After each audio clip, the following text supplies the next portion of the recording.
Portugal just drew against DR Congo, and I still can't believe what I just watched. Seriously, not Argentina, not France, not England. Portugal, one of the favorites to win the World Cup, against DR Congo. And before anyone says, bro, calm down, it's only one game. No, because this wasn't just a draw. This felt very wrong. This felt like a team that had absolutely no idea what they were doing. And honestly, Portugal should be thanking the football gods they didn't lose, because DR Congo were this close to pulling off one of the biggest upsets in World Cup history. And what happened next made me ask a question I never thought I would ask. Is Portugal wasting one of the most talented generations they have ever had? Because I have a lot to say. Look at this squad. Cristiano Ronaldo, Bruno Fernandes, Bernardo Silva, Vitinha, João Neves, Nuno Mendes back-to-back Champions Leagues, Rafael Leão, Pedro Neto. This team is stacked. Absolutely stacked. These players playing for the biggest clubs in the world. Meanwhile, DR Congo, who haven't played a single World Cup match over in 50 years. Everyone expected a comfortable win for Portugal. Everybody. And after 6 minutes, it looked exactly like that. João Neves scores 1-0 easy. Or so we thought. Because from that moment, Portugal just switched off their engine. Like they thought the game was already over, and that is what made me angry watching this, because they stopped playing with hunger. The movement disappeared, the intensity disappeared, everything became so slow. Sideway passes, back passes, no urgency, no fire, no killer instinct. Meanwhile, DR Congo started believing, and once a team starts believing, football becomes very, very dangerous. And let me tell you something, DR Congo didn't come here to survive, they came here to fight. Every tackle, every sprint, every second ball, they wanted it more. And honestly, that hurts to say, because talent means nothing if the other team is willing to die for every ball. And then came the equalizer. Boom, 1-1 just before the halftime, and suddenly you could feel the panic. You could literally feel it. The Portuguese player looked nervous, the fans looked nervous. Everybody inside the stadium knew something was wrong. And that's when I started getting flashbacks. Because I have seen this movie so many times. Big names, big expectations, beautiful squad, but zero personality. And now let's talk about the elephant in the room. Cristiano Ronaldo. Relax, relax. Put the knives away. I'm not disrespecting the greatest goal scorer football has ever seen. I love Ronaldo. Millions of people love him. But football doesn't care about emotions. Football is cruel, and sometimes the truth hurts. Ronaldo is 41 years old. 41. The fact that he is even playing at this level is insane. But against DR Congo, he just wasn't himself.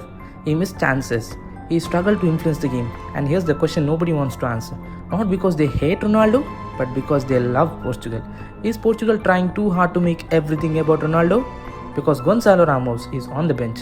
Rafael Leão barely gets freedom. The entire attack still feels built around Cristiano. And I know this comment section is about to explode, but answer me honestly.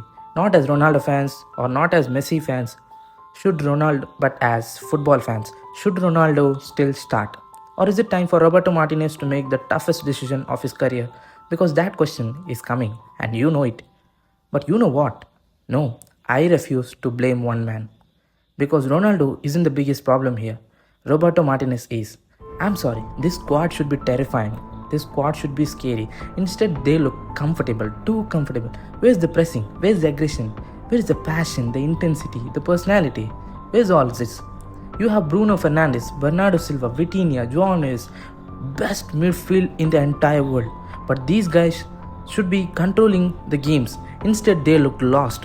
And don't even get me started on Bernardo Silva. Brother, where were you? Bruno Fernandes? Invisible.